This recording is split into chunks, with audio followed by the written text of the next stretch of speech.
So hello guys, welcome back. So ഇന്ന് നമ്മൾ പഠിക്കാൻ പോകുന്ന ഒരു കിടുക്കാച്ചി എലമെന്റ് ആണ്. അതിൻ്റെ പേരാണ് ഹംസ്. എന്തൊക്കെ പേരല്ലേ. അപ്പം ആദ്യം നമ്മൾ ഫസ്റ്റ് എപ്പിസോഡിൽ പഠിച്ച പോലെ ഒരു ലൈൻ വരച്ച് വെക്കുക. ഓക്കെ, ഈ ലൈനാണ് നമ്മുടെ ബേസ് ലൈൻ. ഞാനിപ്പോൾ വരക്കുന്ന എലമെന്റ് ശ്രദ്ധിച്ചു നോക്കുക. ഇതാണ് ഹംസ്. റാ ഷേപ്ഡ് ആണ് വരിക. ഇതുപോലെ കുറേ റാ റാ റാ ഒന്നിച്ച് വരുന്നതാണ് ഹംസ്. സോ ഒരു റാ ഈക്വൽ ടു ഒരു സിംഗിൾ ഹംസ്. മനസ്സിലായില്ലേ? ഇനി നമുക്ക് ഹംസ് വരയ്ക്കാനുള്ള സിംപ്ലസ്റ്റ് വേ നോക്കാം. നമ്മൾ ആദ്യം വരച്ച ബേസ് ലൈനിന് മേലെ ഒരു റെഫറൻസ് ലൈൻ വരയ്ക്കുക. ഇതായിരിക്കണം ഹംസിൻ്റെ ടോപ്പ് മോസ്റ്റ് പോയിന്റ്.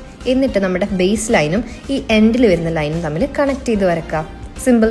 ഇങ്ങനെ വരയ്ക്കുമ്പോഴുള്ള ബെനിഫിറ്റ് എന്താണെന്ന് വെച്ചിട്ടുണ്ടെങ്കിൽ നമ്മളെല്ലാ ഹംസും ഒരേ അലൈൻമെന്റിലായിരിക്കും വരിക. ചെരിഞ്ഞും വളഞ്ഞും പോകില്ല. ഇനി പലതരത്തിലുള്ള ഹംസ് വരുന്നുണ്ട്. കുഞ്ഞി ഹംസ് വരുന്നുണ്ട്, ലെങ്ത് കൂടിയത് വരുന്നുണ്ട്, തടിച്ചിട്ടുള്ള ഹംസ് വരുന്നുണ്ട്. ഈ തടിച്ചിട്ടുള്ള ഹംസിനെ നമ്മൾ വേറൊരു പേരാണ് വിളിക്കുക. അതാണ് ഫ്രിൽസ്. അത് നമുക്ക് അടുത്ത എപ്പിസോഡിൽ പഠിക്കാം. എല്ലാം കൂടെ പഠിച്ച് തലയ്ക്ക് പ്രാന്താവണ്ട. ഇനി നമുക്കൊരു ഡിസൈൻ ക്രിയേറ്റ് ചെയ്യാം. നമ്മൾ ആദ്യം വരച്ച ഹംസിൻ്റെ മേലെ ഒരു റെഫറൻസ് ലൈനും കൂടെ കൊടുത്തിട്ട് ഒരു സെറ്റ് ഓഫ് ഹംസ്